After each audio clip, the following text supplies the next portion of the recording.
Hi, welcome everyone here to Housing for All Gloucester's Ward Councilor Candidate Forum program.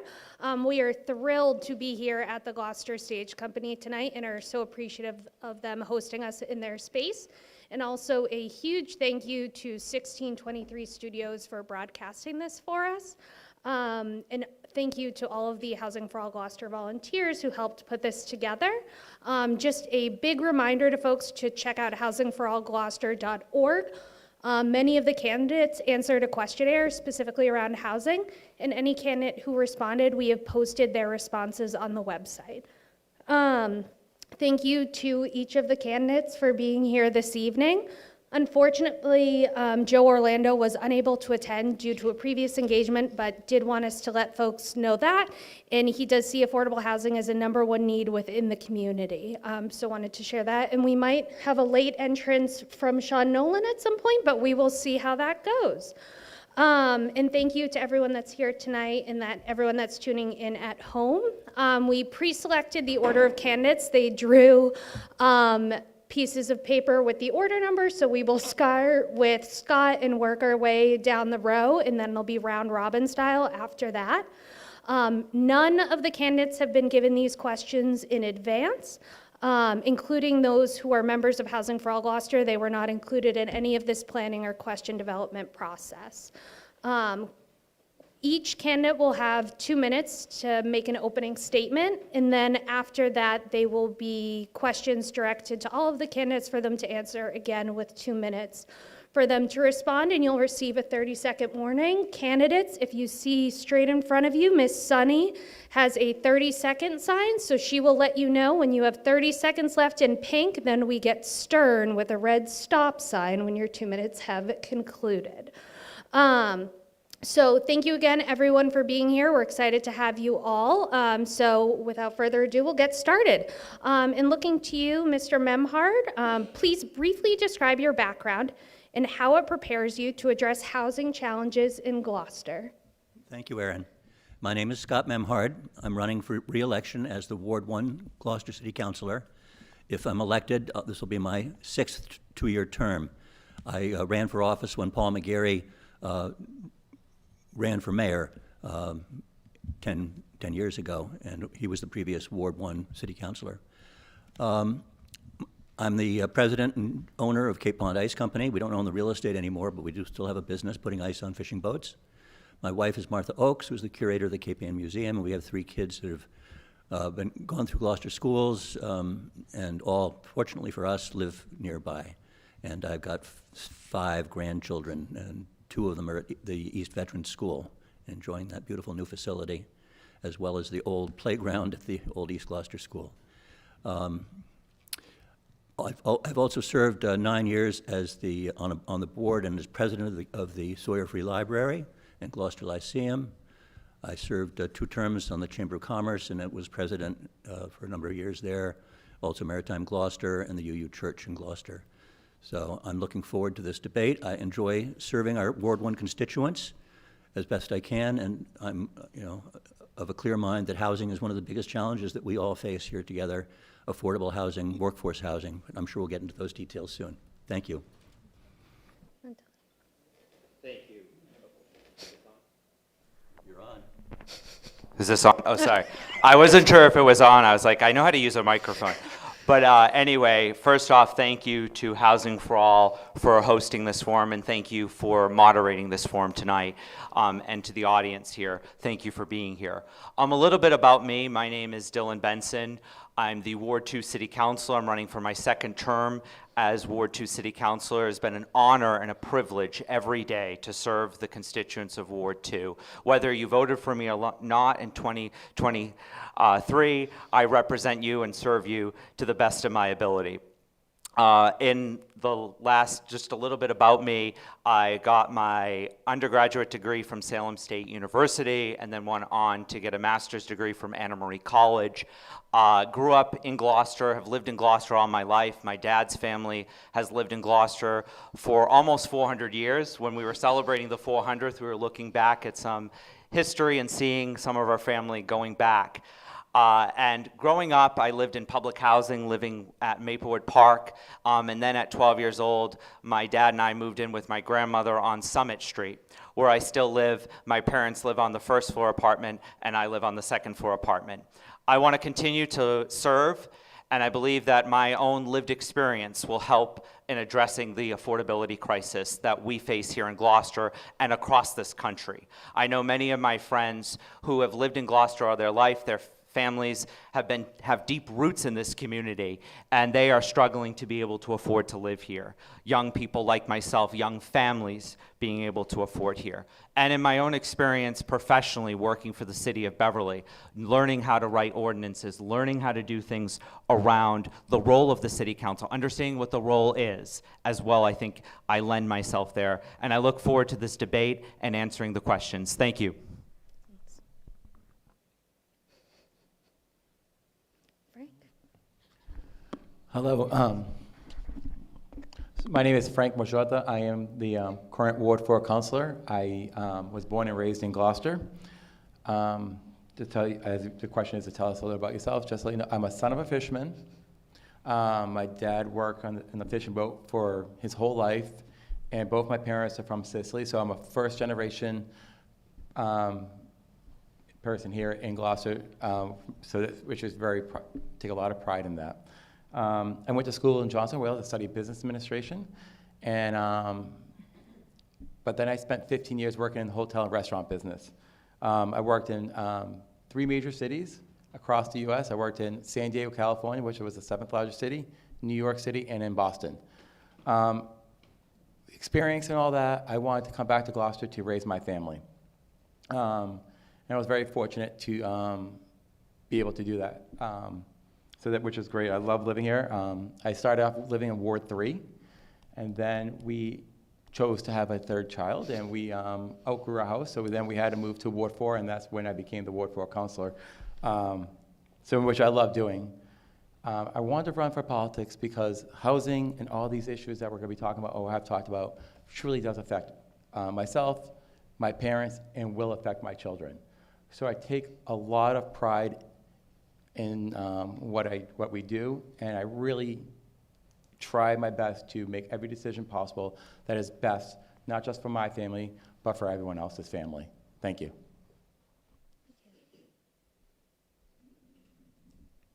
Good evening. Good evening. My name is Tracy O'Neill. I am running for Ward 1 City Councilor. Previously, I was a Ward 2 City Councilor, but got redistricted, so I'm new to Ward 1, but I'm not new to the city. I was born and raised here. My children were born and raised here, went through the Gloucester school system.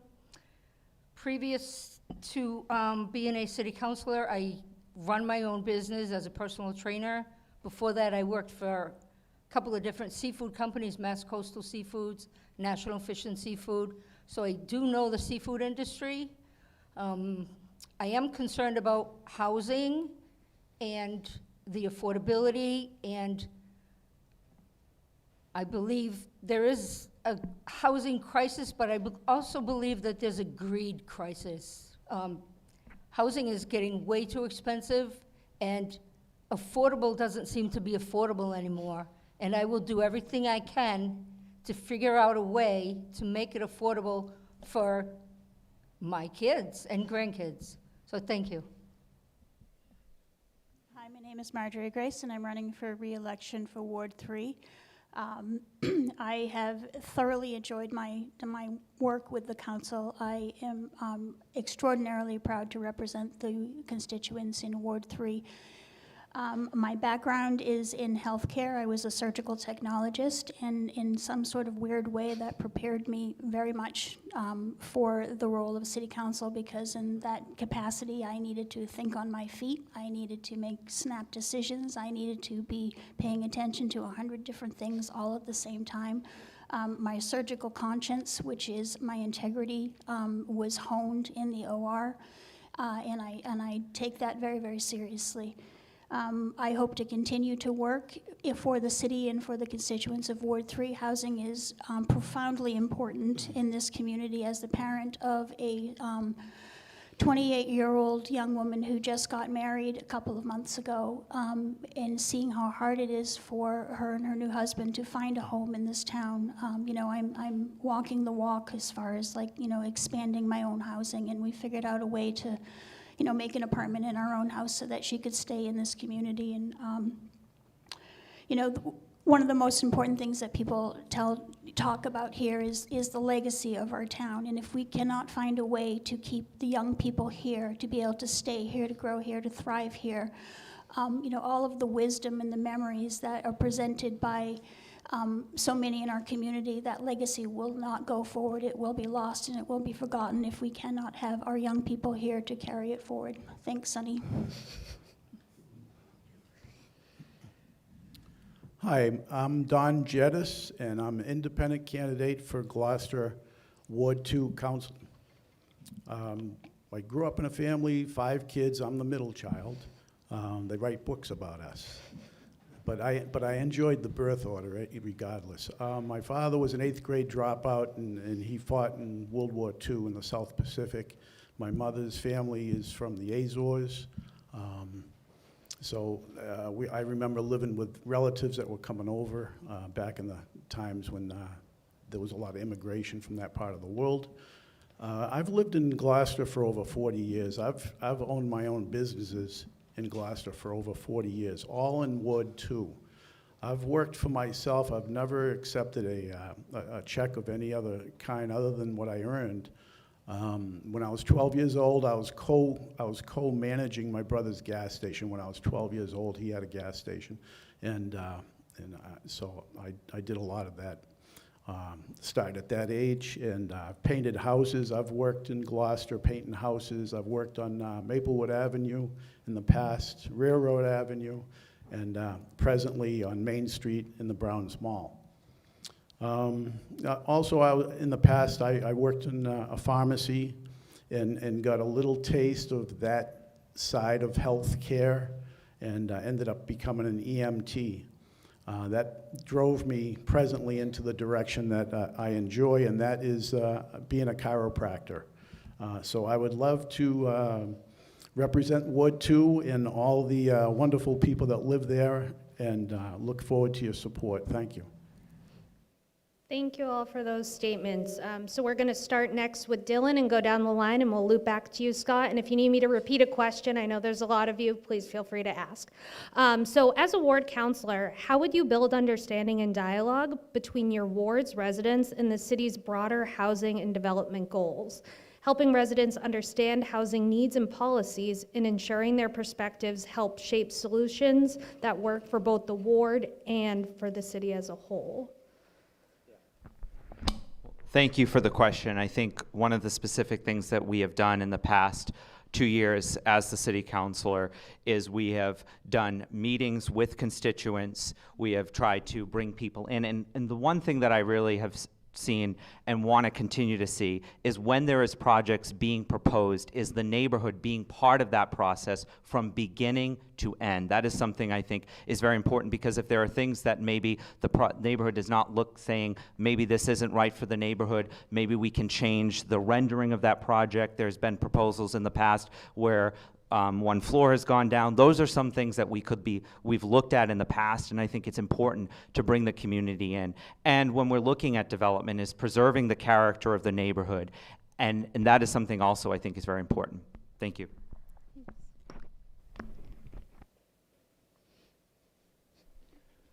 Yes, I think one of the most important things being the ward councilor is listening to your ward. I have, the availability where, people are able to email me, call me, and one thing I do plan on doing more of is, quarterly meetings to be able to listen to constituents and to hear their thoughts about housing crisis and the development, and to let them inform. There's also social media. I don't comment on social media, but I will post on what's going on into the for the city, so I'm able to reach those people who will follow me or on social media just to let them know what's going on. And like Councilor Benson said, is I also believe in keeping the character of Gloucester. We do need to develop, we do need to create housing, but it's kind of a hard thing to do, but I want to keep the character, and not fully change Gloucester where, in year 500, we were like, where are we now? We don't know we don't recognize where we live. So by listening to those who live in Ward 4 and also the city, because we do vote everywhere, it's just really, truly listening and being available for those who have questions and comments. Thank you.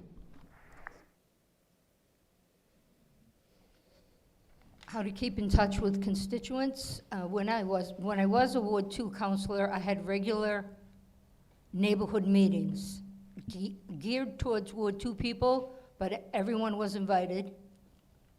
We had them almost monthly. I know we skipped a month here or there for whatever reason, but we even had a meeting where I taught people how to use the city website. So just gathering people together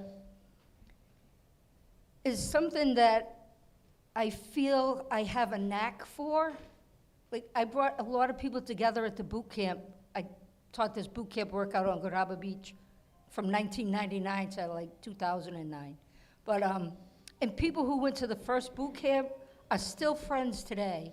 So bringing people together so that you know where they're coming from, like where they're coming from. Like, you can't build that next to me because it's like a hotel next to me. Or this creek runs under my house. Can you help me figure out what I can do about it? I don't have all the answers, but I do bring people together, and I will have ward meetings. I also send out emails regularly,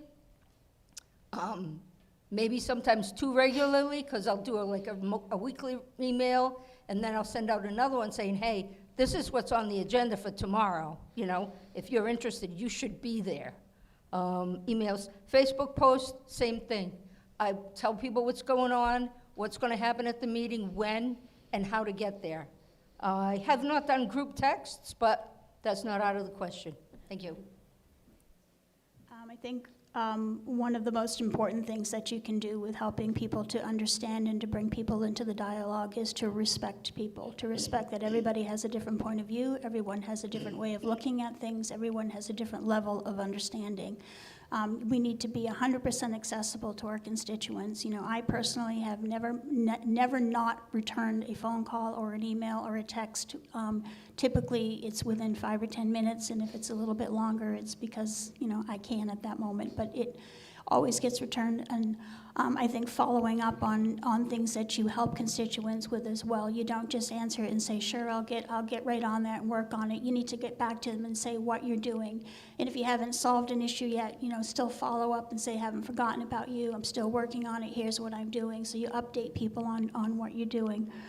You have to listen to what people say. We all look at things differently, and perspective is the reality. And what you see, what I see, what you feel, what I feel is not always going to be the same. But if you respect that fact in individuals, and you can keep a communication and keep a dialogue open, oftentimes you will find middle ground.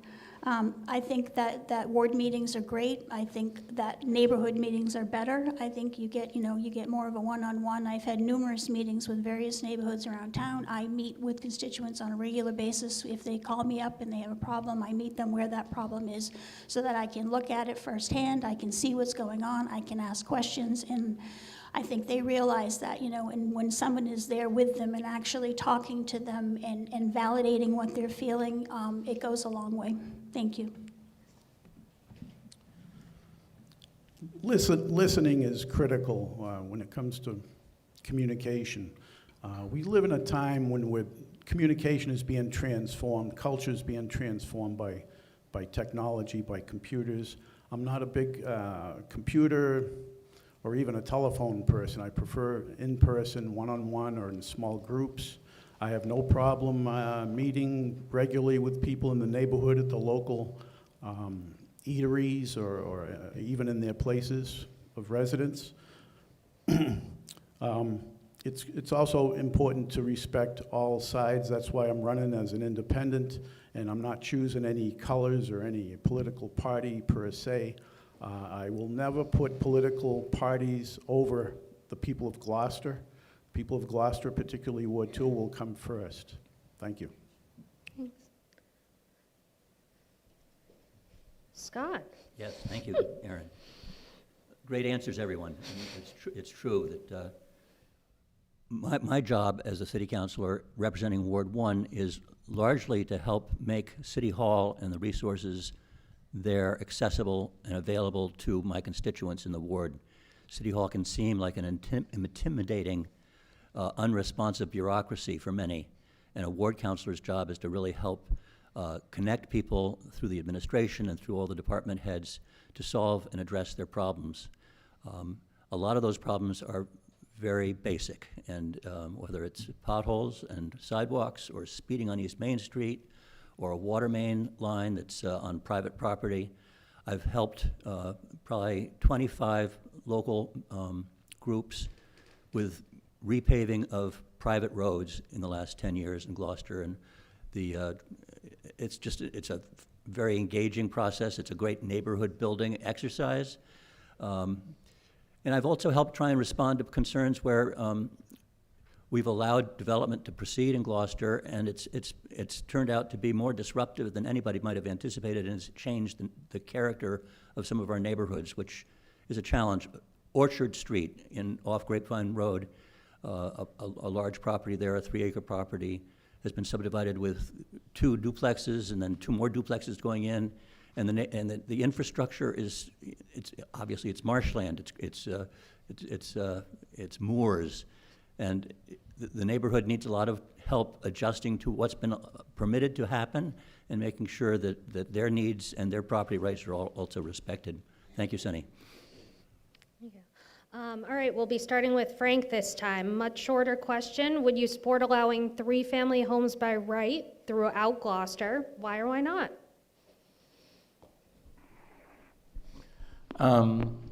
That's an interesting question, and I know that, with the 3A, we've done the downtown and the downtown district and everything like that, but I haven't heard from my ward. So to answer that question, I really, truly do need to listen to what the residents of Ward 4 want for the neighborhood, and then listen to the other, sit in other ward council meetings just to make sure this is what people want. This is one of the things that we talked about, is changing the character of Gloucester potentially. And for me to say yes or no on a particular thing without listening to the constituents of Ward 4, I feel like I'll be doing an injustice to them. So my answer is I want to listen to my Ward 4 constituents before I and see their thought on 3 families by right.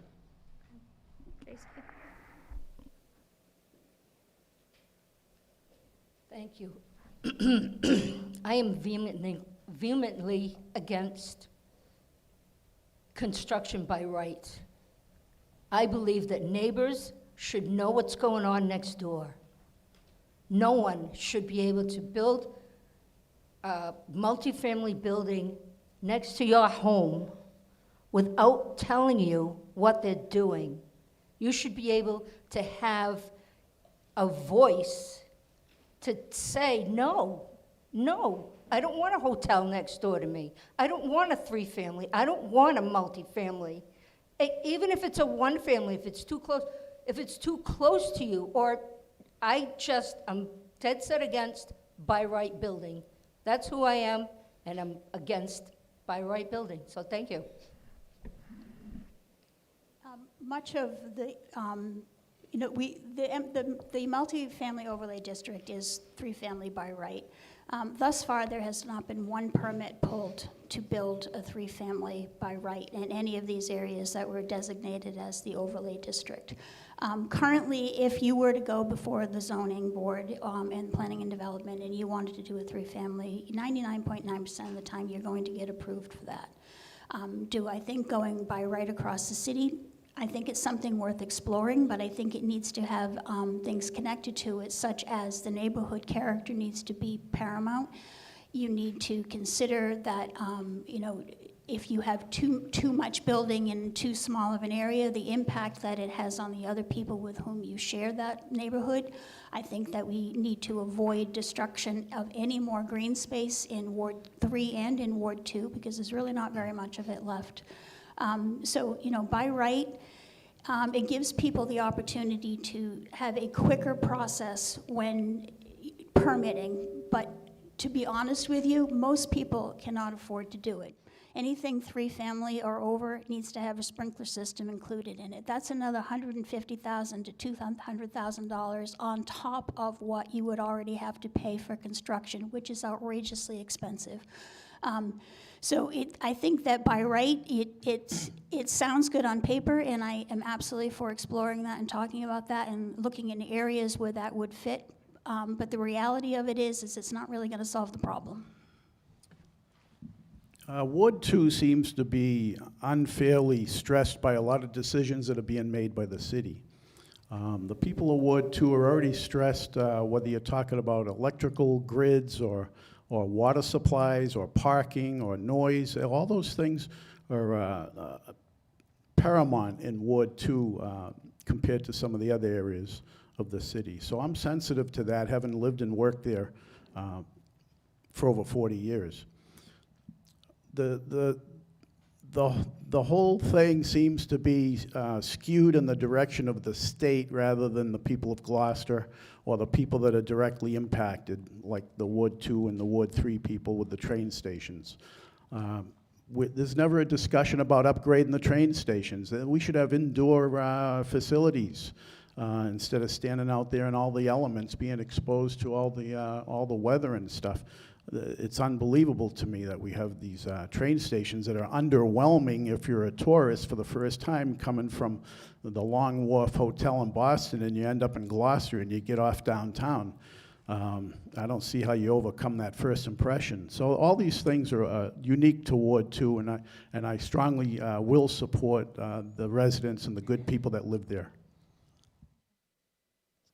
Back to me? Yes, sir. Thank you, Aaron. As city councilor representing Ward 1, myself, Jason Groh, and Val Gilman were the sole supporters for new zoning ordinances that were recommended by our housing production plan and by our planning board, allowing people to convert existing home to a 2-family or a 3-family by right if they meet all the zoning setbacks. I hope that will be revisited again. It's not appropriate for everywhere in the community. My Eastern Point constituents certainly don't want 2- and 3-family by right on Eastern Point, and they have a valid point of view, and they're dealing with all the environmental challenges of sea level rise and everything else, maintaining their property out there. We have provisions now that allow for 2-family new construction by right, but we can't convert an existing single family by right. We have to go through the Zoning Board of Appeals. We have made a step forward by accepting and endorsing state regulations relating to accessory dwelling units so that you can build a under 1,000 square foot addition on your home, either for yourself to downsize to or as an income producing or a family housing unit. So that was one constructive step. As people have discussed, the 3A downtown MBTA district has not resulted in a dramatic increase in new construction. There's been no new construction that I'm aware of so far. But I am in favor of encouraging conversions of existing residences to 2-family and 3-family. And there's a question of notifying your neighbors and being aware and having a conversation about it. But I don't think it necessarily entails having to go to the expense of hiring attorneys and going through the Zoning Board of Appeals. We allow conversion, we allow new family, 2-family by right, if they meet the zoning setbacks. We do not allow conversion of a 1-family to a 2-family. That doesn't seem to make sense to me. Yeah, thank you. I definitely am in favor of allowing for 2- and 3-family by right. Specifically, if we've talking just a few minutes ago about the multifamily overlay district and the crunch that a lot of people are feeling in Ward 2. This is something I think can be, and I know we'll probably get to that, as like, is there fair burden sharing across the whole city for sort of zoning changes, and there is things that we need to be looking at there. But I do think that yes, this is something I would support because I believe that it would help families, it would help young people as well. But specifically, if we can allow for more zoning changes beyond just downtown, beyond just Ward 2 and Ward 3, I think is something we need to be looking at. Because again, I do understand the things that folks are feeling, and I'm hearing from a lot of folks, and many people were not happy with some of the votes that I've taken on both sides of on the housing and the affordability crisis, because again, things have to fit the character of the neighborhood, and I've not supported projects that I feel do not support the character of the neighborhood, but also on the multifamily overlay district. I believe that we wanted to remain to have local control. Well, this was our local control. If we had not complied, the state would come in and force us to comply. That's what the SJC decision said, so that is something we need to be aware of. And again, as many folks up here have said, there has been 0 permits pulled under the multifamily overlay district, and with the cost happening with tariffs and the alike, it is very unlikely that we will see development in the future with the multifamily overlay district, and also, as Marjorie said, the sprinkler cost as well. So I think those are important things, but really the main focus is I think we do need to be looking at zoning beyond just Wards 2 and Ward 3, specifically the downtown. And again, I understand the sense that a lot of people are feeling in my ward is the crunch that's happening. Thank you. Oh, Frank, you just started first. I apologize. Moving on to the next question, we're going to be starting off with you, Tracy. So when new housing proposals such as accessory dwelling units, multifamily projects, or mixed-use developments, affordable or not, face neighborhood opposition, how would you approach those situations? How would you balance legitimate community concerns with Gloucester's housing goals and legal obligations? Excuse me, I will always side with my constituents. That's it.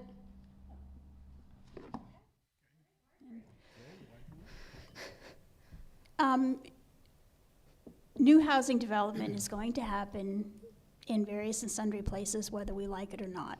You know, that's the reality of this world that we live in. People need a place to live. I think we need to guide that development to make sure that it is responsible, that it is thoughtful, that it maintains the integrity of neighborhoods, that the aesthetic value is an important part of it, that you don't just slap up an ugly building. There needs to be thought put into it.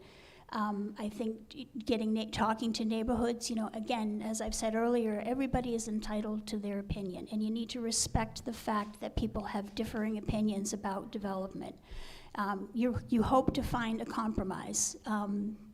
It's not always easy, and sometimes the opposition, it's valid, sometimes it's just fear.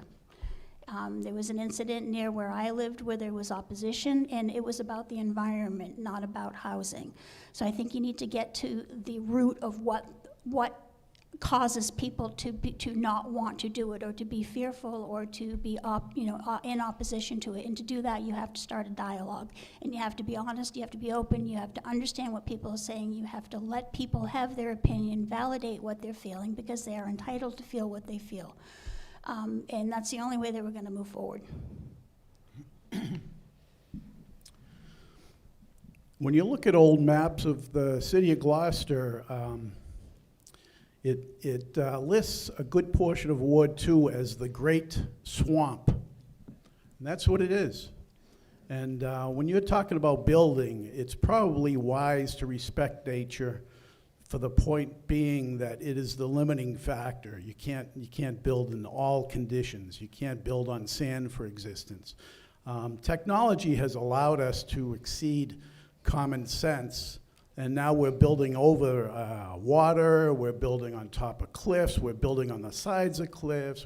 There's no limits. The builders view it as a challenge, and it looks good on their bio that they built something that no one else could get done or whatever. But the point being is nature wins all these discussions. You don't even have to debate it. It's not even a political issue. Eventually a person will have water in their first floor, or they'll fall off a cliff or something. And that's nature saying you shouldn't have built there to start with. So rather than focus on trying to control nature, maybe we should be respecting her and not building so close to the edges of cliffs or maybe on the seashore where years ago, just in my short life, we used to play in these fields and the water would come and the water would go away. Now it's another neighborhood. That's a problem. Again, I'd say it's all about balance, really. You want to respect and take into consideration local concerns. Unfortunately, sometimes local concerns come down to not in my backyard.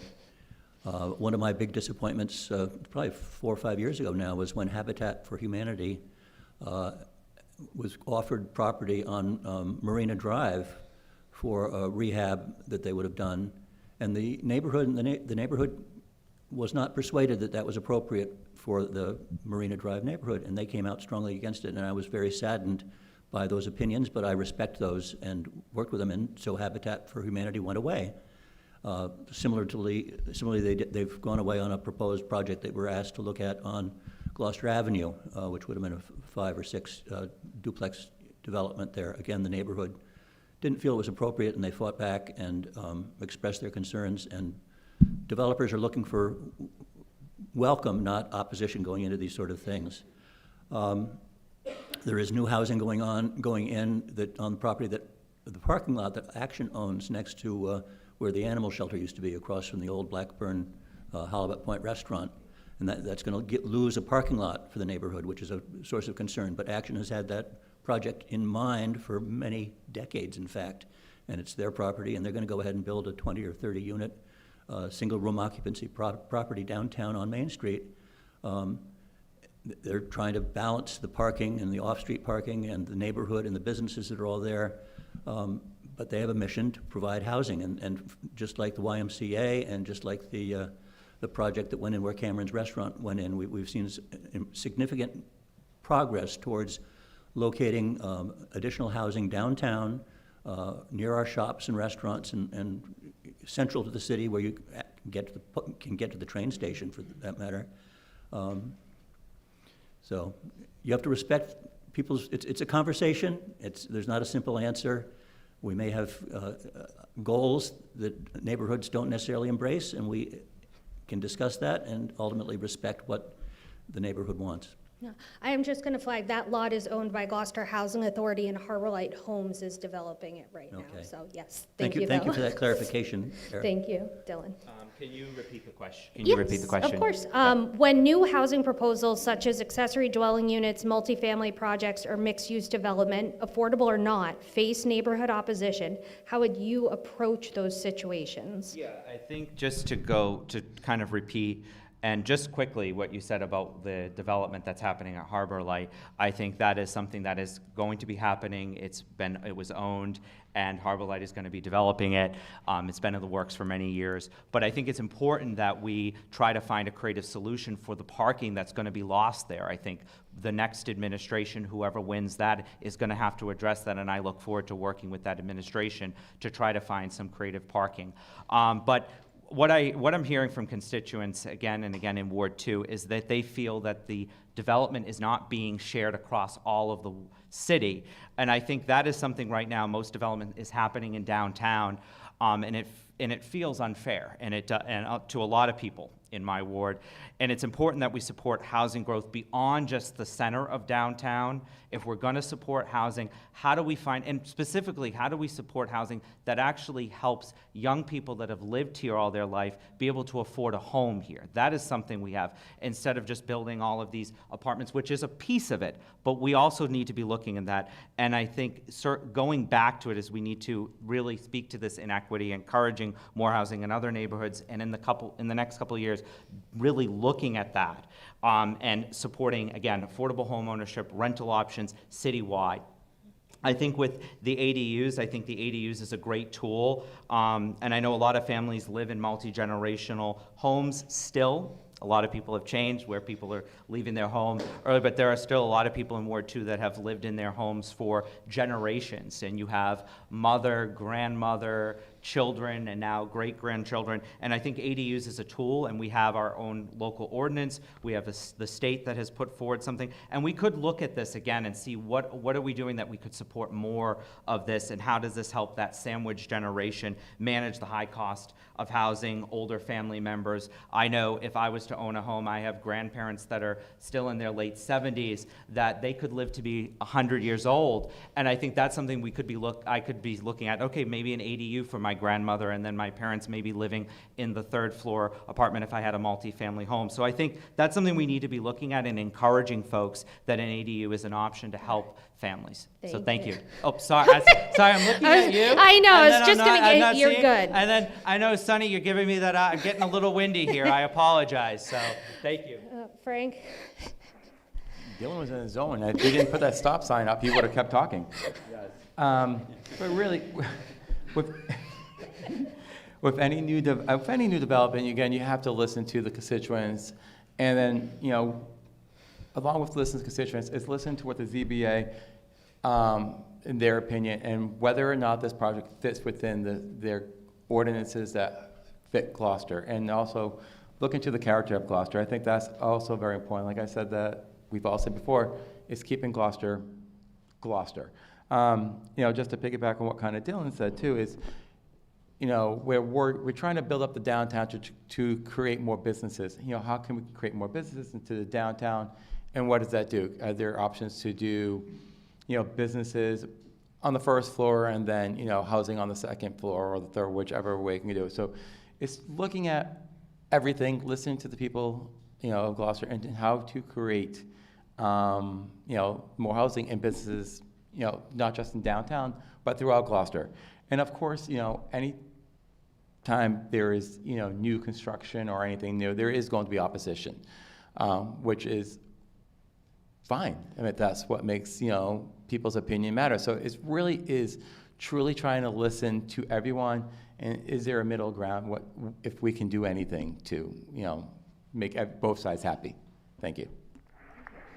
And thank you, Frank, for setting me up for our next question perfectly. We're starting with you, Marjorie, this time. Under Chapter 40R, the city could adopt a smart growth overlay district that blends housing with commercial space, brings state incentive funds for schools, and encourages development near transit. Would you support creating such a district? And if so, how could property owners be incentivized to pursue mixed-use development? I think mixed-use development is one of the tools in the arsenal to fix the housing crisis problem. I think, we have a perfect example of where mixed use is staring us in the face every time that we go downtown, and that is the Shaw's Plaza. The potential is there to do something that could dramatically improve people's lives. It could dramatically improve the what it looks like down there, and as Mr. Jetta said about, when you get off the train and what you're looking at. I think that it's an important thing to do and to explore in this town, especially if you have buildings that are defunct. And I am also a strong advocate for repurposing buildings that are already there, that if you can do it for mixed use or you can do it for just housing, so that you are using what's already there and not changing the landscape any more than it's already been changed. Thank you. Chapter 40, I support the general idea of Chapter 40, but let's back up a little bit and just talk about creating an environment and a culture that is attracting success. I'll use the example of the family from somewhere else that comes to New England, and they're spending a week at the Long Wharf Hotel, and they decide to jump on the train at the North Station and end up in Gloucester. Wouldn't it be wonderful if they were overwhelmed by something instead of underwhelmed? And you only have one chance at a first impression, which will last a lifetime. So that's no secret. It actually looks blighted.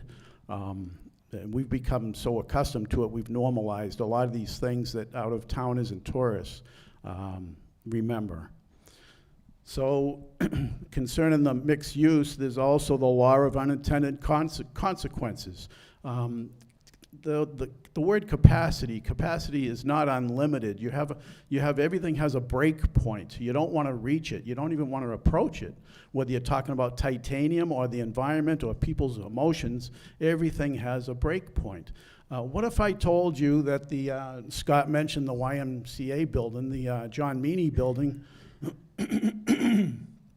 on Middle Street, excuse me.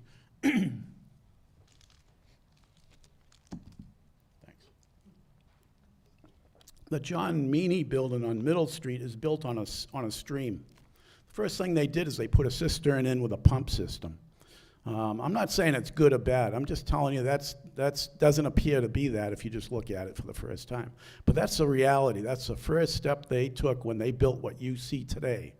That's a small example. The water from Babson Reservoir is coming through Ward 2. It's going down Maplewood Avenue. It's coming down Webster Street, which used to be the site of Webster Pond, the founding location, I believe, of Cape Pond Ice.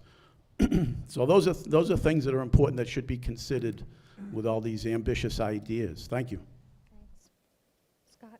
Could you restate the question again, Of please? course. So under Chapter 40R, the city could adopt a smart growth overlay district that blends housing with commercial space, brings state incentive funds for schools, and encourages development near transit. Would you support creating such a district? And if so, how would you incentivize property owners to pursue mixed development? I think we need to have a community conversation about that, but myself, I believe that it does make good sense. It's a lot less expensive to build infill new development or above, on the second floor, above commercial space downtown with existing infrastructure. It makes for a community. It helps build a community. Water and sewer are there. I believe that having residences above downtown businesses, as Marjorie said, the Shaw's project would be, we didn't try and engage mixed use, commercial use, and residential above in the 3A discussion because that proved to be very, very complicated from the state's point of view, but we can do that on our own, and I hope that we do, both through the Shaw's downtown and perhaps the Shaw's on Eastern Avenue. Be wonderful development sites for housing that's close to the beach, close to the restaurants, close to the supermarket. If it's above the supermarket, you can't get much better than that. Thank you. Thank you. And I think as we're looking at specific development downtown, specifically looking at Railroad Ave, where we're talking about this evening a blighted area, there's the Reimagining Railroad plan that was put forward many years ago, probably when I was still a kid or whatever. But anyway, that is something we should be looking at that plan and not just keeping those plans tucked away somewhere. I think specifically looking at the Shaw's lot that is something that is an underutilized lot.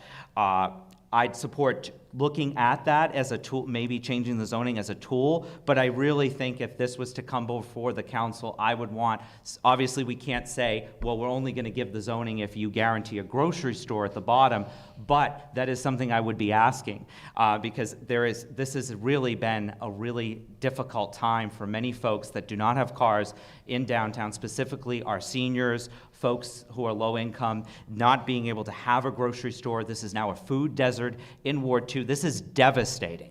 This is devastating.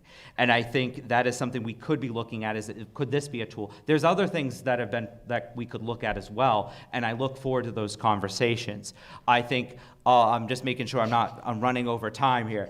But with that specific question too, we should be looking at, is this a tool in the toolbox that could help? We should definitely look at some sort of mixed use, and we have seen that in the past where repurposing buildings and supporting those where it, again, fits the character of the neighborhood. Those are things we could look at. And specifically, I don't think, again, works if we're having 15 plus units above a commercial space in the downtown. I don't think that fits the character of the neighborhood, but these are things we should be looking at. And again, if it does help bring more funds in as we're continuing to be strapped for money, that is something to look at as well.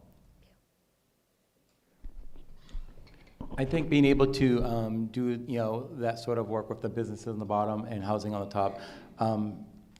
When I moved from Boston to New York with my wife and my son, we lived downtown, and we lived right above right across from Bravo Pizza. And for us, it was amazing to have that sort of, I'm not comparing New York City to Gloucester, but have that sort of city life that we were able to go from our house downtown and go enjoy the many restaurants and shops that Gloucester does have, and being able to walk, to the boulevard regularly and, enjoy Stage Park. That's amazing. That was an amazing time, for us, and we still enjoy, downtown shops and everything. But it's really having the plan in place and listening to the community to making sure that it does, one, again, I can't stress enough, to fit the character. Listen to the constituents, not just in Ward 4, but when, again, we're talking about the Shaw's Plaza, what is the overall consensus of Gloucester? I work at the Open Door, and, what Dylan said, the downtown having a food desert. There is a lot of things going on at the Open Door. We are seeing an increased number of people there.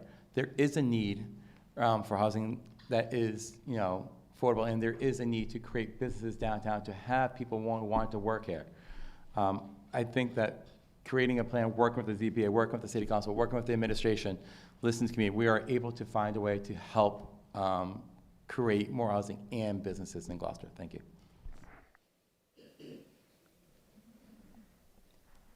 I am not averse to mixed use, 40R, particularly at the Shaws on Railroad Ave.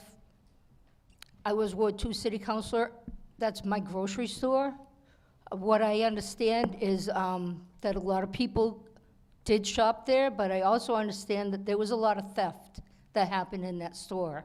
So we need, I know this isn't the mixed use question, but we need to, police our streets a little better and clean up our city a little bit better, because whatever goes in there, if it's a commercial, if it's a grocery store, if it's a grocery store in a Marshall's or whatever goes in there needs to be safe. No one's gonna rent that or buy that place if they're getting stolen from. So I am in favor of mixed use, particularly at that spot. And I would try to make it a contingent on having a grocery store there, because we really need it. I live there. We need that grocery store. And there are 3 elderly or senior housing buildings in that area, in walking distance. And they walk there with their carriages or with their whatever. They walk to that grocery store. And I miss that store. I have a car, and I miss that store. So I'm in favor of, talking about the 40R, but I would also strongly suggest that whatever goes in that particular spot is a grocery store. Thank you. Thanks, Tracy. Moving on, we're now starting with you, Don. Gloucester faces infrastructure challenges, including limited sewer and water capacity in some areas.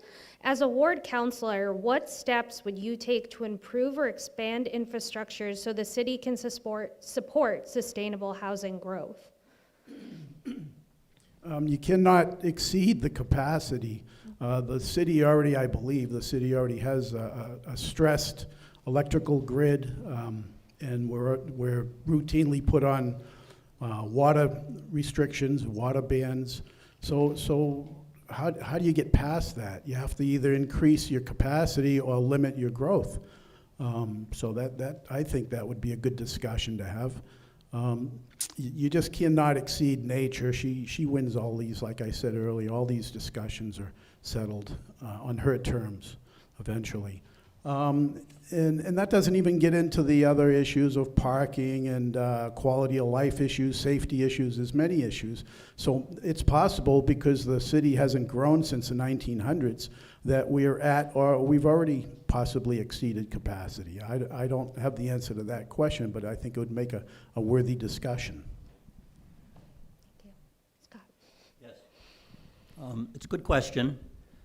I think we tend to get hung up on it a little bit, because Gloucester does have a wealth of water resources through the reservoirs that we have on both sides of the Cape.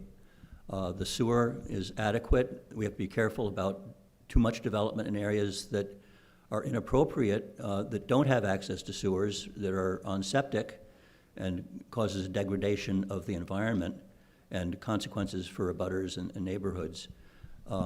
As Don mentioned, the electric grid, particularly on the industrial commercial side of things, is a limiting factor for expansion of business on Cape Ann and up in the industrial parks.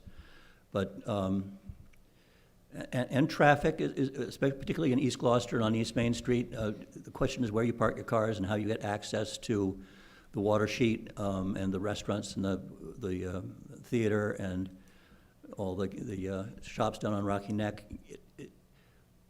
We have an elderly infrastructure and an old community, 200, 400 years old, built on granite, which limits a lot of our options. And the sewer can allow for too fast growth and development, so that there are limitations that we have to be very careful about. And we have all our grinder pump stations up through Lanesville and Annisquam that are expensive to maintain, that have allowed for additional development where people didn't have gravity sewer access, and they're all on granite ledge. So, thank you. Thank you. Could you repeat the question? Certainly. So Gloucester faces infrastructure challenges, including limited water and sewer capacity in some areas. As ward councilor, what steps would you take to improve or expand infrastructure so the city can support sustainable housing growth? Yeah, sure. I think, well, one thing we are going to be working towards is we're going to be looking at the coming on soon, probably by the end of the decade, the secondary water treatment plant. That is going to be coming on, and that is going to help a lot of the businesses, specifically in Ward 2, be able to support their industries. But also we need to be thinking about the cost and making sure that that cost is not burned on the ratepayer. Other things around infrastructure too, as we continue to look at what ways can we support more growth in supporting that infrastructure. Like, for example, there is underutilized industrial parks in the community because there isn't water and sewer to connect those areas. How can we maybe look at state and federal money to come in to support that? That would also create jobs, opportunities as well, and then we would be able to have those businesses and maybe even look at supporting more development. But again, it's about capacity. And I know we're going to be we deal with drought concerns in the last several years, and water is a concern.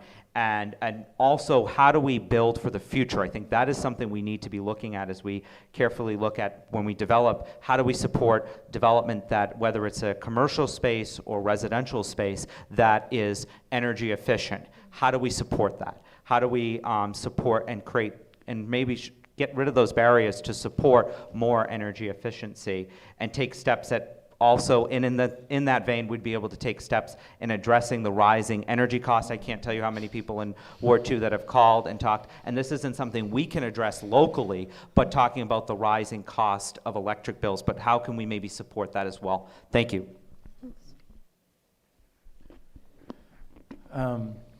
This is a very tough question. I think you really if you're looking at Ward 4. Specifically, if this question is directed towards, is listening to experts, going to the DPW, talking to those there, and finding out their actual information, working with National Grid to see what can be done for the electrical problem, work with the gas companies, what can we do to expand, and like what Dylan said, look for state and federal help. How will that help us be able to get what we need into those particular areas to help develop those areas? Because we always talk about reaching this limit, but what can we do to sort of help expand it a little bit more to get more housing in Gloucester? But it really is looking at all the possible resources that we can to be able to create the power that we need to run businesses and homes. And the major concern for everyone is, I think, the rising cost of electricity and sewer and gas and all those stuff, the utilities. How can we increase those options, but not increase the prices that we have to pay, every month on those? I think that's important to try to figure out as well. Thank you. Could you repeat the question? Sorry. My pleasure, no problem. Gloucester faces infrastructure challenges, including limited sewer and water capacities in some areas. As ward councilor, what steps would you take to improve or expand infrastructure so the city can support sustainable housing growth? So I took about 20 minutes, and I looked at the area maps on the city of Gloucester, and I have properties here: Aden Road, Atlantic Street, Cary Lane, Jones River Road. This one has a half an acre, 7 acres, 6,500 square feet. You could still, Ward 2 is, did they decrease the 5,000 square foot R5 to 4,000 square feet? So they changed it for Ward 2, they can change it for this place. Jones River Road, half an acre, 4.41 acres. The list goes on, okay? And these are all lots that the city owns that are right on the street. I didn't go deep into nowhere land.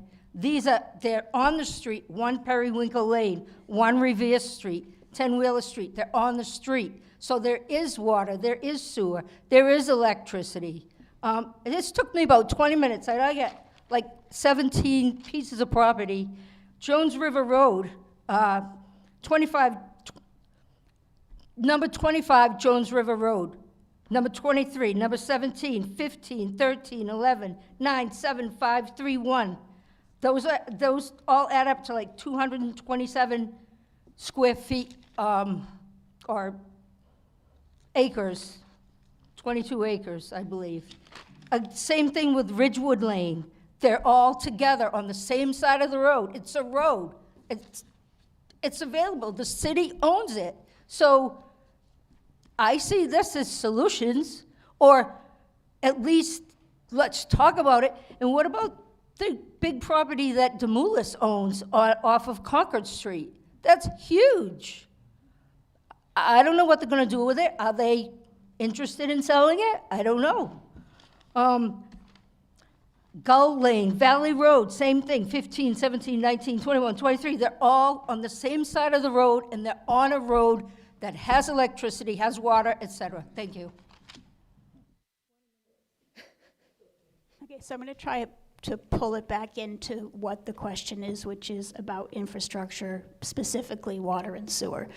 A lot of the downtown area, at least where I'll speak for where I live, because that's my experience. It's a labyrinth of, kind of wonky pipes that have been there for, 50, 60, 70 years, and people connected into things that, nobody really quite knows how they got connected in there.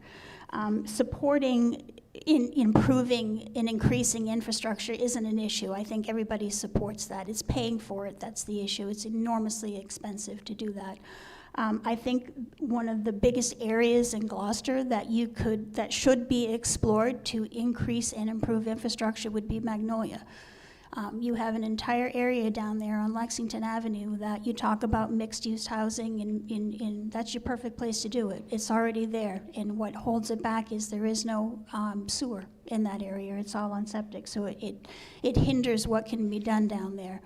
As I said, it's paying for it is the big issue. There's a project that's underway in the area where I live, and a $400,000 grant from the state got as far as the engineers coming down and drilling holes in the street and try to, kind of putting a plan in where can they do this. And that's as far as it's gotten in months and months and months, because there just simply isn't any money to pay for it. I think to sink money into this sort of thing, you got to look in the parts of the city where it's going to best benefit and the most improvement in where can we and tie this into what we're here tonight about, which is the housing. And I think Magnolia is a really good place to start. Thank you. Thanks. All right, we come back to the top of the row. Scott, no, didn't we start with Dawn? Yeah, okay. So, got me nervous there for a second. Okay, one of the drivers of Gloucester's housing unaffordability is low wages. So according to U.S. Census data, more than half of Gloucester's residents are considered low income in that they make less than 80% of the area median income. While the city council can't set wages, it can influence economic conditions through zoning, development priorities, and partnerships. What specific actions would you take to help foster and support living wage jobs in Gloucester? Very tough question, especially where the economic engine of the waterfront and our fishing industry is at a currently very low level, and that the industrial park that Gloucester Harbor represents is not being fully utilized for jobs the way it has in the past. Unfortunately, we are considered within the greater Boston market in terms of housing and affordability, so that our residents are at a disadvantage in terms of what their income is relative to what they can afford to pay.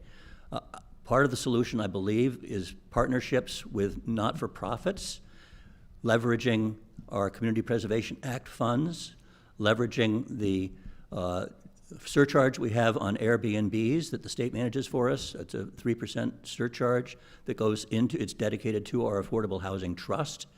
The administration has worked with the Gloucester Affordable Housing Trust to leverage ARPA funds that were available in that direction, which was a wise move, and we're seeing opportunities for the city. The city shouldn't be in the business of providing housing, but we can leverage our resources to work with partners that are expert, like Harbor Light, in terms of development and management of opportunities for low-cost, affordable housing. Senior housing is part of that picture, and the Sam Park development up at the industrial, up at the Gloucester Crossing has a site that was reserved specifically for senior housing, and we haven't been able to figure out a partnership with not-for-profit entities that allow us to develop that yet, but we need to do that. Thank you. Thank you, and thank you for the question. This is something that I think many folks in my ward, including growing up and dealing with being cost burdened by housing, specifically spending more than 30% of their monthly income on housing. My father himself still is working a couple of odd jobs and still at almost 70 years old, and I'm helping pay his rent and pay my own rent. So this is the reality of many people that are choosing between paying rent, putting food on the table. And I think what Scott just said is we are included in that greater Boston area. What could we do? I know we've had discussions in the past about trying to change that. I think it's on all of us as a community to see how we cannot be included in that, because our wages are very different than those folks. And how do we support greater, obviously we are not controlling wages, but how do we support more job growth? How do we support our young people to be able to afford to live here? Specifically, what programs do we have in our high school that we are, obviously we're not the school committee, but we have programs there that are supporting young people who are not going to be going off to college, those things as well, so young people are able to get out of high school and make a decent living. Those are some things that we should be looking at as well. And we have to tackle this as collaboratively. It's a multifaceted approach. That's why I say the housing crisis, it's an affordability crisis, because it encumbers so many things. So many people who cannot afford housing cannot afford food. So those are things that we need to be looking at and supporting nonprofit partnerships with organizations to expand rental assistance for folks in this community, and obviously looking at preference for residents here, supporting our residents. We're talking about people, our neighbors, our friends, our family that are struggling to be able to afford to live here.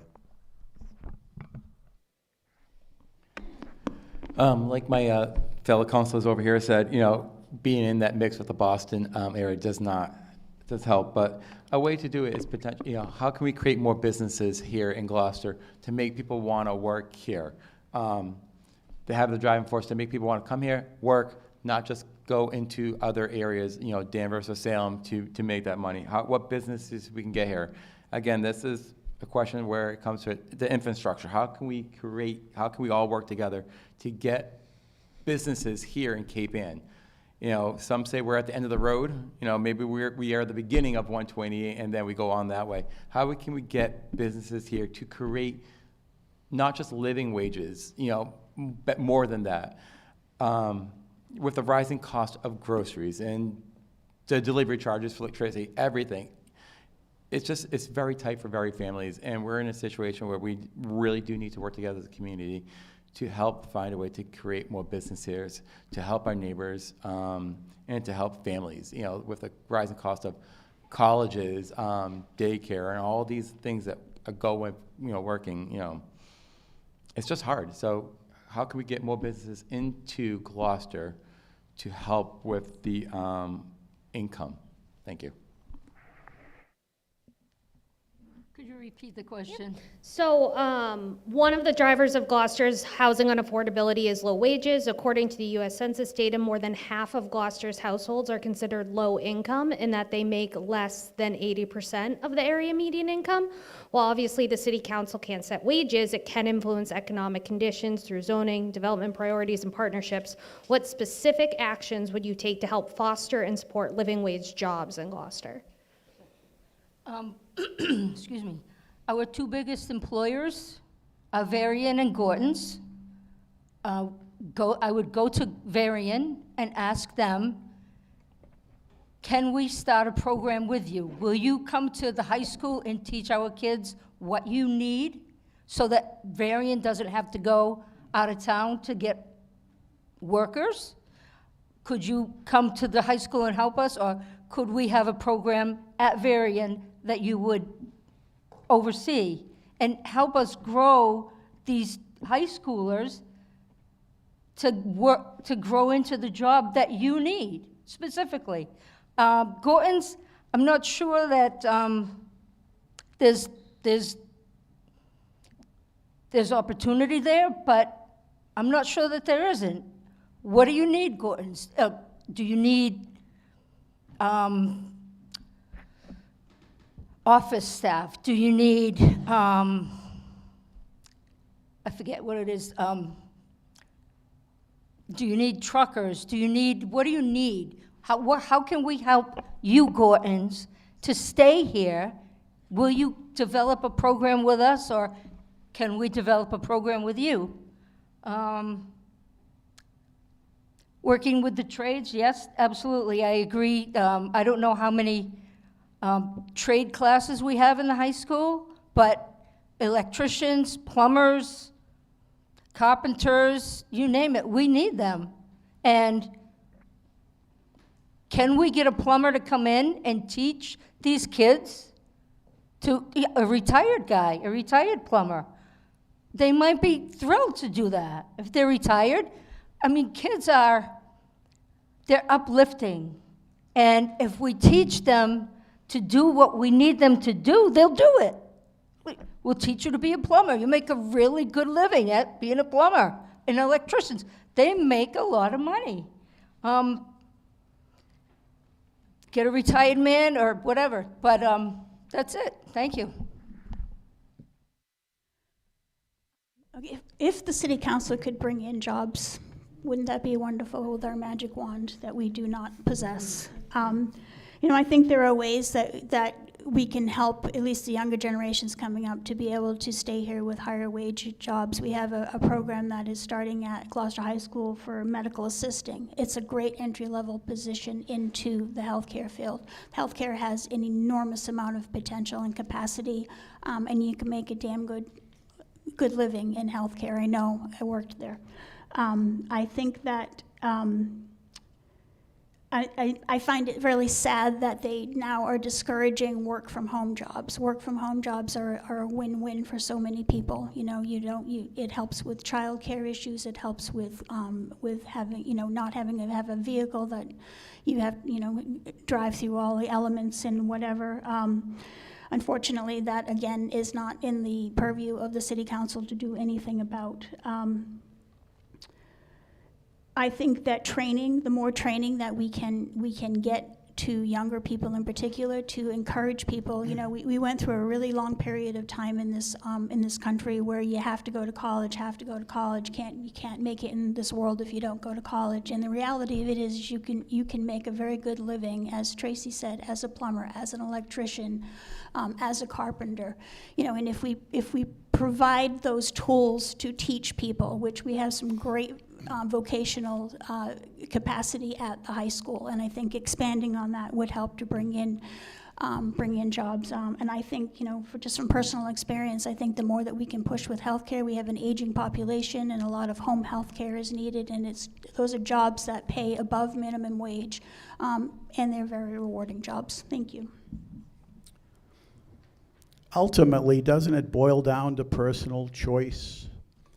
Gloucester has to make a personal choice, what kind of community we're going to have. Years ago, you could buy a house and be a waitress at the Gloucester House restaurant. That wasn't unusual. You could be a part-time lumper and buy a house. Those days are over. No fault of anybody's in particular. It's not Gloucester's fault. It's just how the economy changed. That's the realities. So the personal choice has to boil down to bettering yourself and making yourself more marketable, having a marketable skill that's worth more, and then lining yourself up with a need and fulfilling that. What is keeping Varian in Gloucester? What is keeping Gorton's in Gloucester? I know they have a history here, but we have to be sensitive to have them want to stay here. They can up and leave. Just imagine that scenario. So we really have to take this serious, where Gloucester has to wake up to the reality of making itself attractive. How about dropping the tax rate 0.5%? Businesses look at stuff like that, or the quality of life, or how about the quality of the education? A lot of those people have families. So if you're not paying attention to those quality of life issues and those details, that's what the other side is looking at, and that's an important factor in the equation, in my opinion. We have some natural resources here we could utilize. We have a coastline that almost rivals the land area, so we could probably focus on some marine-related businesses that presently are not here. That would be a no-brainer for beginners. It's not that difficult. It just takes a shift in the priorities and in the vision, and then the rest will follow. Thank you. Thanks. And we will enter, this is the last question that you'll all answer before we pivot to these special questions for each of you, so get excited for that. Very hot off the press, Travel and Leisure recently named Gloucester one of the best places to live. With growing visibility, how would you as a counselor help Gloucester maintain its identity as a working class fishing community, and at the same time ensure the basic needs of our workforce, seniors, and young families are met? Oh, sorry, and yes, Dylan, you're first. No, it's okay. I think the first point is the reason that people visit here is because of our fishing industry, because we are the oldest seaport in America. That is why people come here, and all of the businesses that are supported by that old industry, whether where it is today, where it was 30 years ago, 50 years ago, our restaurants are supported by the tourism industry and in de facto supported by the fishing industry. So it's important that we continue to preserve that, and we look at our lobster industry as well. We are many years we're number one lobster port in Massachusetts. I think too is what we want to do is we want to continue, when we are looking at development, is preserving the character of our neighborhoods, preserving our history, not looking at developing things that are not in the character of one neighborhood or the other as well. I think other things that we could look at, and circling back, is we looking at the entrance to the community, the MBTA Railroad Avenue. I think we look back at the Reimagining Railroad study and see what can we do, because that is some area that is underutilized. We also have the Shaw's Lot. But people are visiting this community more and more because of our beaches, because of our history. But we also need to be rooted in that working class background that I come from, that I was built on, that I know many people in this room were built on. We have to preserve that character. We have to preserve that history, and we have to preserve our working class roots as well. you mind, sorry, Of do you mind repeating the course. question? Yep, so Travel and Leisure recently named Gloucester one of the best places to live. With this growing visibility, how would you as a counselor help Gloucester maintain its identity as a working-class fishing community and at the same time ensure the basic needs of our workforce, seniors, and young families are met? I think being in the leisure, I like to first thank all the residents of Gloucester. It takes a community to make Gloucester a top 10. It really is a beautiful area, and we all take pride in where we live. I think that's the most important. We have great beaches and amazing restaurants, and a lot of people come to Gloucester for our fresh seafood. Again, that incorporates our fishing industry. People working in the restaurant business for many years, in three restaurants in Gloucester, including the hotel. People wanted to come. They wanted to learn about the history of Gloucester. Working at the Beauport, they always asked, who the people on the picture of the wall were. Francis D. Chaplain, 1623. Sorry, why the Beauport restaurant was named that. So it's just knowing the history of Gloucester. And really focus on the business downtown. We really have amazing restaurants, amazing shops. How can we promote those shops and those restaurants and the downtown business to keep these people coming here, keep our beaches clean, most importantly, keeping our streets safe for all those people who are coming into Gloucester. But really, to be in the top 10 like we are, it really takes every single resident of Gloucester and having pride where we live to work together to keep that going. Thank you.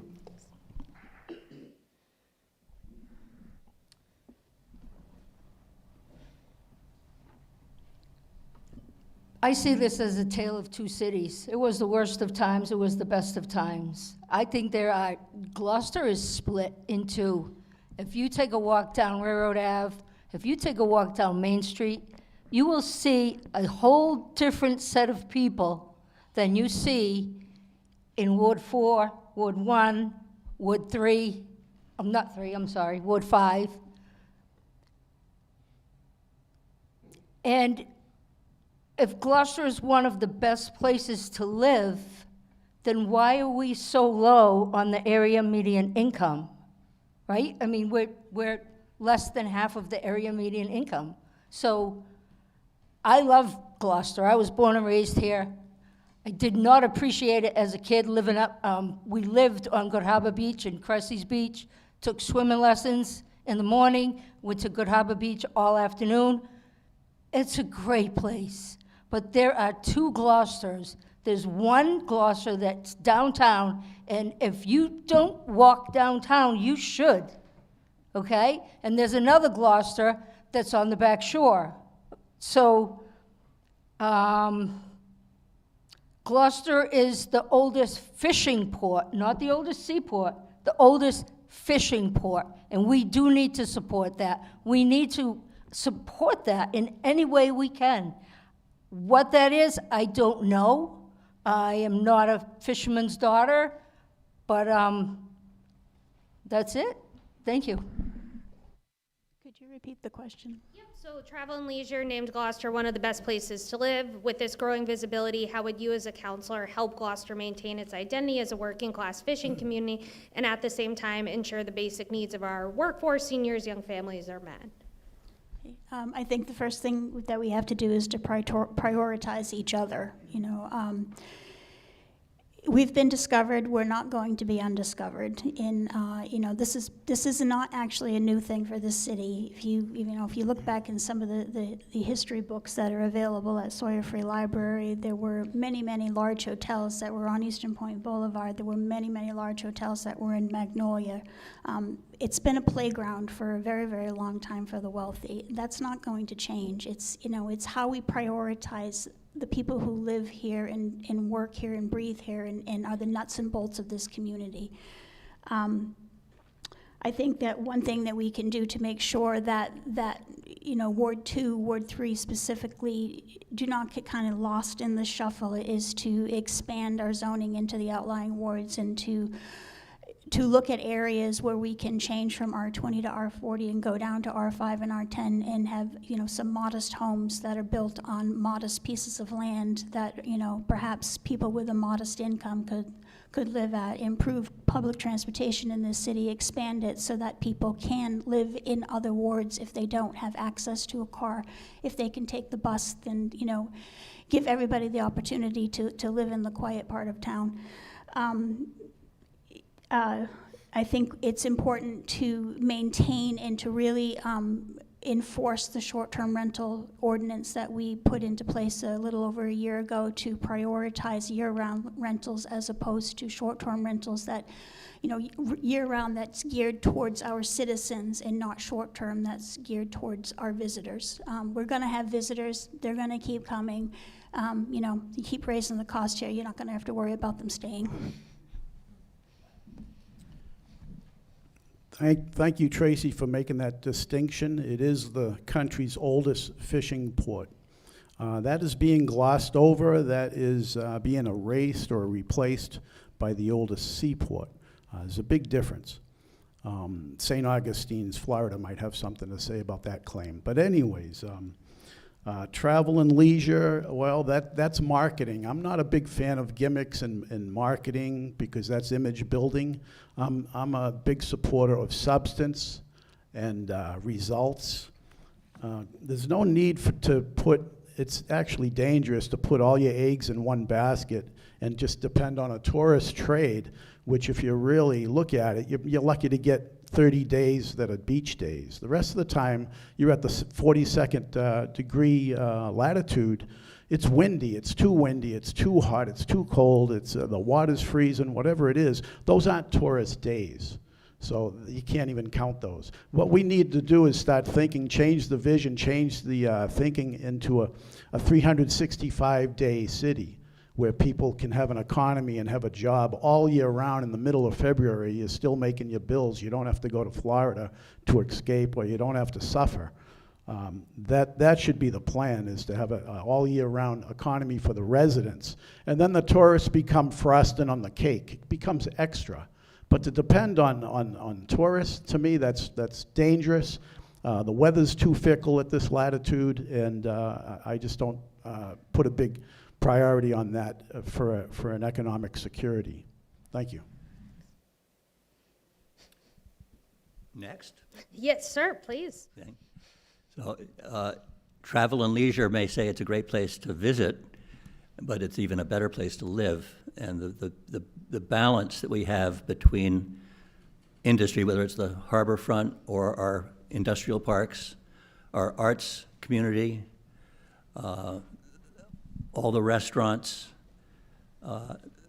the attraction and the funding that we get by being a tourist attraction. We have to manage all these assets. We have a long history, but we have to manage our assets together so that we maintain the attractive nature of visiting Gloucester and balanced with living in Gloucester. Some small things that we've done to help address that was simply online beach reservation systems. It was 4 or 5 years in the works, and we've seen a dramatic improvement in the quality of life for people who reside near beaches, because people are no longer parking on those streets. We've reserved those for resident only, and people who come to Gloucester have already made in advance online reservations, so they come, they go right to the parking lot, they go in, and they don't clog up our streets. It's been a dramatic improvement that all of us have enjoyed, and made Gloucester a much more pleasant place to visit because they're not being turned away at the ticket booth. We have a wealth of natural resources in Gloucester. Our beaches, our parks, Dogtown, the arts community, the fishing industry, lobsters, all these things that each of us has described. Such a rich history. And it's always been the case, as you mentioned, but as a city, we need to maintain the Clean City Commission still doesn't have a quorum, unfortunately. We're working on that.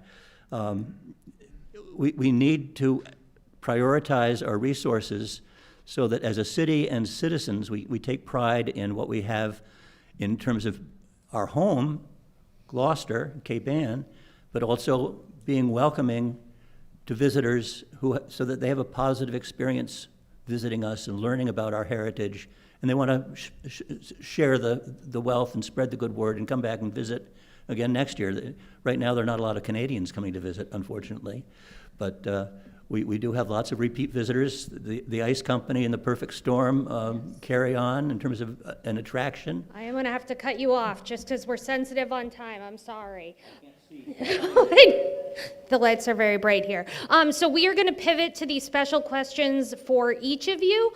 So based on the questionnaire responses that you may have submitted, we crafted a question or used comments or things that you have shared to be able to do so. For this segment, we are starting with you, Frank. So when you think about your ward, where do you see opportunities to create housing that would be affordable to the average Gloucester worker? For example, someone like a home health aide or a school teacher paying no more than 30% of their income.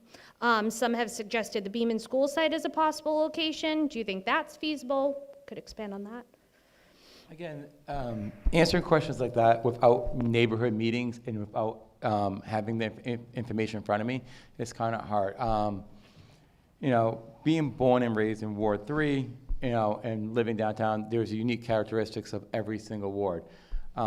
So, you know, with, you know, Beaman or Plum Cove is really listening to the constituents and having those neighborhood meetings and getting their feedback. I think that's the most important thing to listen to before I, you know, can actually make a decision on that. I think as a ward councilor, I represent the ward and I really want to listen to them and I care about their opinions. So again, like a previous question you had, I would listen to the ward and get the consensus of what they feel would be appropriate for particular sites like the schools. So thank you. Tracy, so focusing on solutions and drawing on your experience and understanding, what do you see as Gloucester's most significant housing challenges? Who is most affected? And what steps would you take to address them going forward? Okay, Gloucester's most challenging housing, I would say, is affordability. I know Harbor Light Homes is going to build on Main Street. Are they going to rent those spaces, or are they going to sell them as condos? Because if they're going to rent them, Harbor Light Community Homes, or whatever they call themselves now, is a nonprofit, so they're not paying taxes. We need to increase our tax base. We have a lot of nonprofits, and that's a good thing, but we need to increase our tax base with for-profit businesses. So that's one thing I would encourage, that we work with people who are going to build and pay taxes.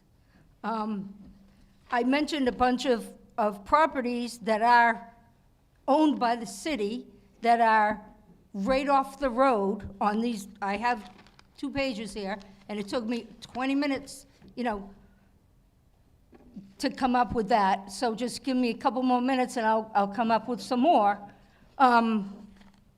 But these properties should be sold to people who pay taxes.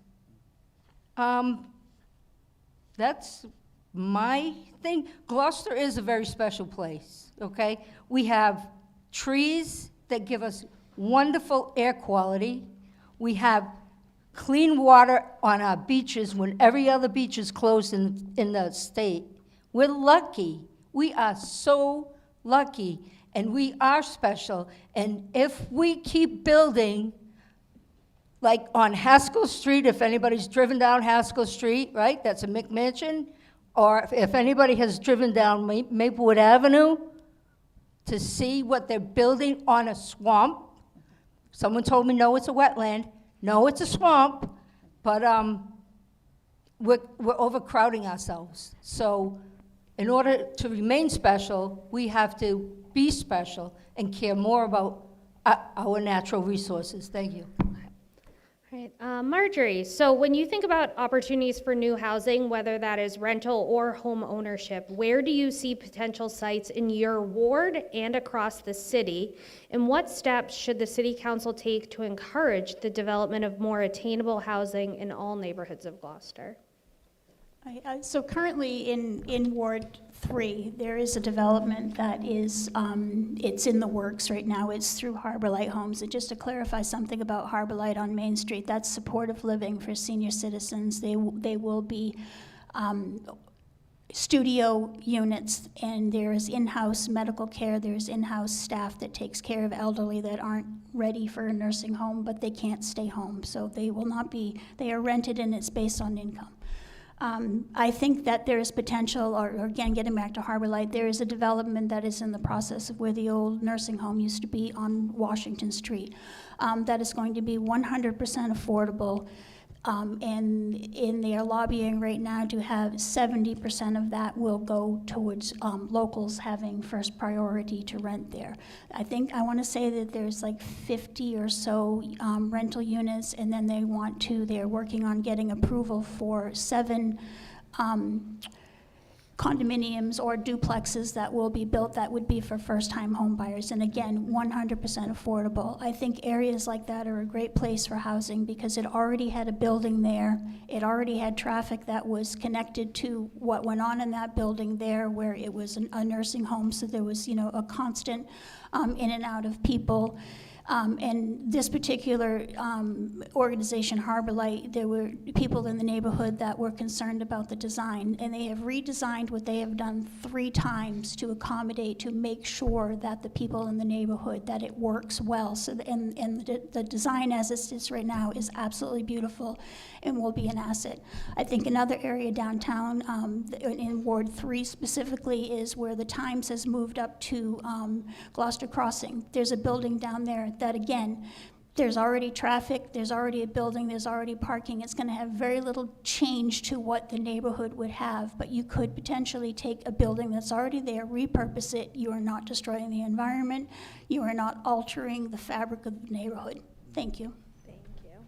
And now, Dawn, how would you foster affordable housing in your ward and across the city? And what types of locations do you think make the most sense? In that context, do you support Harbor Light's proposed affordable supportive senior housing at 256 Main Street, which has been mentioned, which is deeply affordable housing for seniors with in-home support services? Would you support that? Why or why not? Well, again, I'll reiterate that we have to respect the capacity, whether it's, again, the electrical grid or nature. These open spaces, whether it's a parking lot or a wetland or a swamp or the seashore, these areas are already serving a purpose. They're not designed for development as we're doing. They're serving a purpose. We're on the water. We're interfacing between the dry land and the wet ocean. That's Gloucester. That's not just Gloucester. It's a whole any coast, and that's the purpose that land is already serving. So we have to be sensitive, again, to that and have that dictate where we can build. If you fly over Gloucester in a small airplane, you'll see all the open spaces, and they're not in Ward 2. So there's plenty of room somewhere else. Whether it's even in Gloucester or even in Massachusetts, there's much better places to build. Like I said earlier, the technology allows us to do this, but is it wise? I tend to believe that it isn't, because it makes it a fragile infrastructure that's susceptible to failure, and it's inevitable that will happen. So we may be creating problems, whereas today it looks like a solution. Tomorrow it might be a problem, and tomorrow might be the next day. Tomorrow might be the next generation. So I'm not a big fan of more development down Ward 2. I think we have plenty already on our hands, a full plate as far as cleaning it up and making it livable, quality of life issues, safety issues. The train is another issue. All those issues, it's already plenty without putting more on our plate downtown.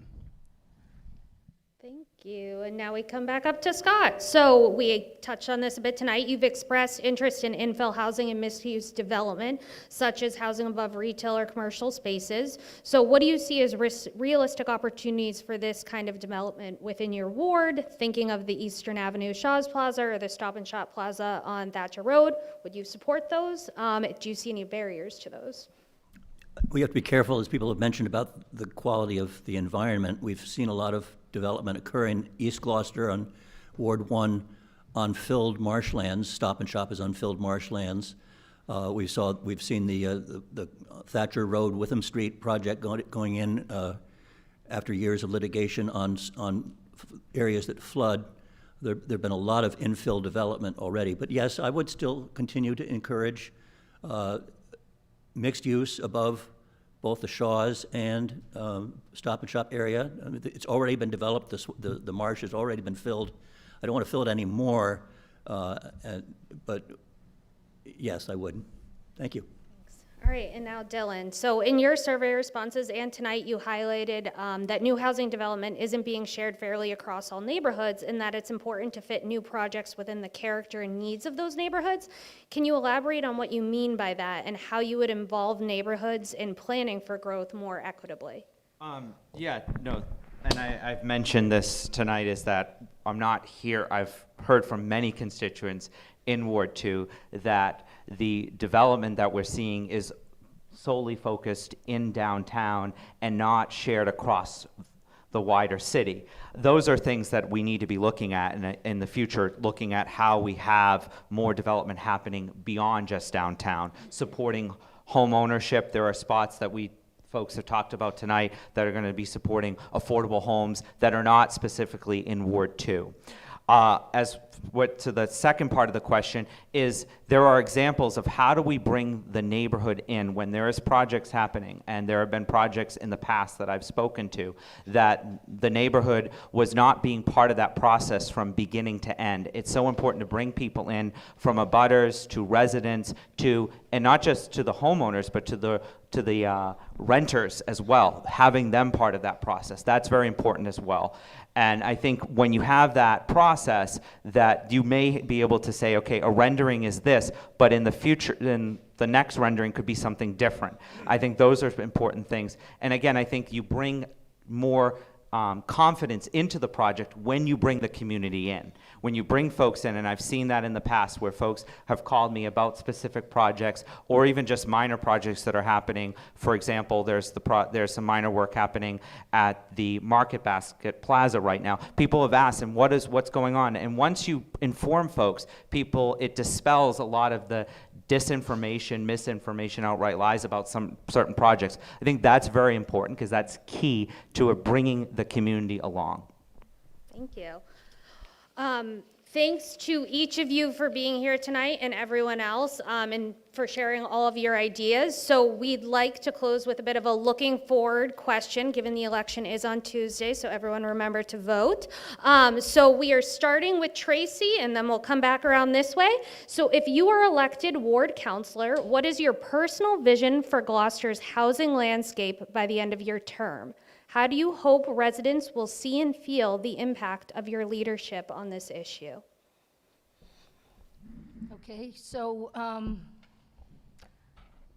as I said earlier, I am new to Ward 1, but I've lived here, born and raised here my whole life. So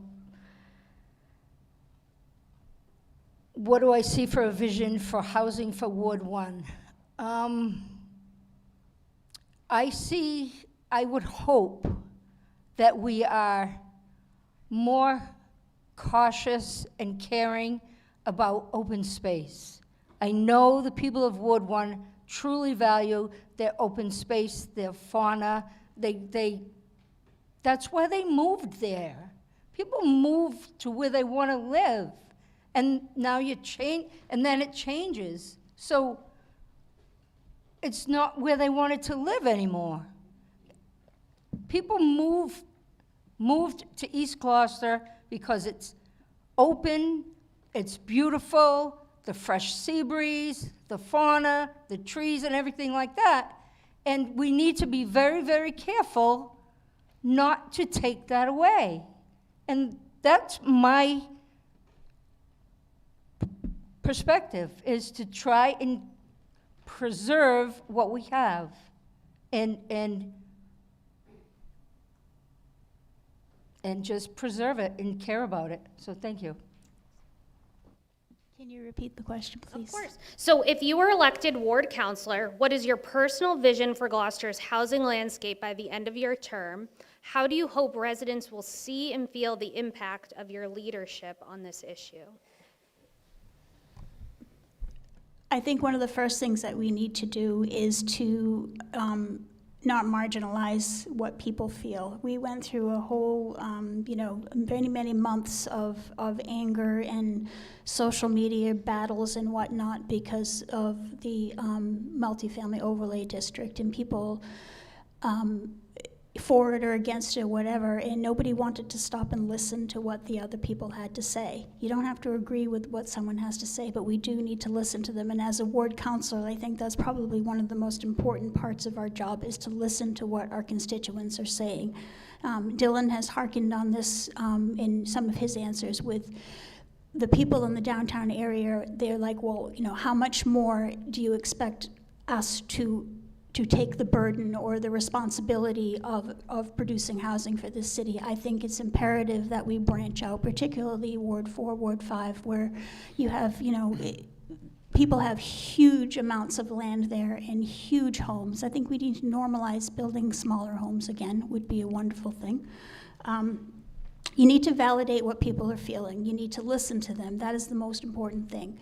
And I can't emphasize that enough, is listening to what your constituents have to say. And can we always make them, have exactly what they want? No, but if you listen and you open a dialogue, you can usually find common ground, and I think compromise is necessary in a lot of cases. But again, expanding to other wards where there is more land that can sustain it. I am absolutely against destroying any more green space downtown. Again, I'll harken back to the issue that was in my neighborhood. It borders 128. We have one row of trees that protects that entire part of the city from the pollution and the noise from 128. You cut down those trees, there goes the carbon barrier. The environment is so very important, and we can build in other areas of this town and not destroy the environment if it's done with care and with thinking, and not just building for the sake of building. Don? Okay. I mentioned earlier about the critical importance of open space. It's already serving a purpose. It's not there for our ego development. It's serving a vital purpose. It's really a question of life and death if you really want to take it to the end point. Ward 2 vision is to increase the quality of life. There are houses downtown Ward 2 that are 8 feet away from a diesel-powered train, and that doesn't even include the issue of a horn that's probably over 130 decibels, which is permanently damaging to life. That's a quality of life issue that needs to be rectified. A lot of houses are expressing water damage that they never had in the history of the house before, and now all of a sudden they are because of displacement. When you place something in a watery substance, it pushes the water away into another area. That's called displacement. So that house might not be directly affected because of the high technology. It might be designed with French drains and cisterns and pumps all over the place, but the neighbors are affected. That's another quality of life issue. You've got the issue with the trash and all that stuff. That's all human produced. People are the issue. I mentioned earlier that the needles that are prevalent in some of these neighborhoods are not dropping from pine trees, they're dropping them from people. That's where the needles come from. And I don't even like bringing the subject up. I face it every day, though, and that's a Ward 2 issue that the rest of the wards might not even have on their radar. Those little things can be addressed very easily on a human level, being sensitive to those people's needs. You're not necessarily helping that person by enabling them to continue behavior that got them in that position to begin with. So I would begin on the human scale and go up from there. Thank you. Scott? Yes, thank you, Erin. In terms of a vision for housing in Ward 1, The first priority is to maintain the quality of life and the open space and the resources that we all enjoy. We have the Pines, we have Swinsterton Field, we have the Seine Fields, we have our coastline, the harbor, our beaches, we have the East Gloucester School playground that's being developed very soon. I want to stress and educate folks about the opportunity that two and three family conversions offers in terms of expanding housing at infill development at a very low infrastructure cost. Likewise, accessory dwelling units. People aren't aware that they can stay in their own homes and build a unit either for themselves and rent out their larger home or move in themselves. On a larger scale, we are seeing a lot of development along East Main Street, Eastern Avenue. People are building some big structures. I like the idea of working with a developer and creating a zoning framework that encourages residential development above commercial property at the Shaws and at the Stop and Shop Market, as we talked about earlier. I think that's a significant opportunity that should be attractive to a developer, and based on the size of their development and the number of units, we would be assured, based on our city zoning regulations, that a number of those units would be affordable. So the market rate properties would subsidize the affordable housing that any developer would put in there. We have a wonderful community. I think we don't want to change it too much, but we want to take good care of it. Thank you. Thank you. Thank you, and thank you to everyone for attending tonight's forum, and for the folks up here to run for office. Thank you all for stepping up and being part of the process. What I envision for the next 2 years is to keep Gloucester a livable, affordable place for our fishermen. We are the oldest fishing port in America. Teachers, service workers, young people, families, and seniors. Many seniors who I represent who are not able to not able to afford to downsize because there's nothing available for them to downsize. So for our seniors to be able to age in place, seniors who have lived here, whose parents lived here, whose great-grandparents lived here. Focusing on practical solutions that make a real difference in our community. That means supporting more affordable and workplace housing. And we didn't touch upon, I've met many downtown merchants whose employees don't live here because there's nothing available for them to live in this community. How do we do that? And it's not just about downtown, it's about focusing development across all of the city. And that fits the character of the neighborhood, and that, as I said in previous answers, that brings the neighborhoods together and makes something worthwhile. It's also about encouraging certain things, as we talked about accessory dwelling units and modest multifamily homes. So folks have more of an option to live close to where they work, where they grow up. At the same time, I want to make sure our neighborhoods have a say in that process, as I've said. And I think this isn't just about building homes, this is about building a community. This is about building a community where we all thrive. Whether we agree or disagree, we all live here and we all want this community to thrive. And that is what I think the real thing is it is housing, but it really comes down to a way to be able to live, thrive, and to succeed in this community. And thank you all. Being the Ward 4 councilor, one of my major things that I would do is, conserve our green space, protect Dogtown, and our beaches in that area. One thing, the city just did was a 10-year plan. Let's review that yearly as a council, as individuals, so that way we know what the plan is. Because that 10-year plan that we did was not just Ward 4, it was the entire city input on that. So let's continue to move that plan forward. Another thing that I think is important, what I wanted to do is get more concrete answers on our infrastructure. Is there a capacity? We all talk about capacity and all that. How much can Gloucester truly handle through our water, electricity, and all that? Those are things that are crucial into building Gloucester, moving Gloucester forward. Another thing is, what I want to do is be able to look at areas, we all mentioned the Shaw's Plaza. creating a business down there, keeping a market down there for those to shop for groceries. But are we creating housing on top? And those are plans that we can do as a council and to move forward. And just really continue to listen to those, who live in the area in Gloucester. I think that's important, and getting their feedback. We're a community, we're all neighbors, and we all want what's best, not just for ourselves, but for Gloucester. Because this is a place we chose to live, and we love it. Thank you. Thank you. Thank you, everyone, for being here tonight. Thank you to 1623 for streaming and Gloucester Stage Company for having us. I will remind everyone that we are back here, Gloucester Stage Company again. The seats are highly comfortable. It's a great space. Please come to the at-large candidates forum that we are doing tomorrow night at 6 p.m. here at Gloucester Stage Company. You can also turn in again to 1623 to watch it live.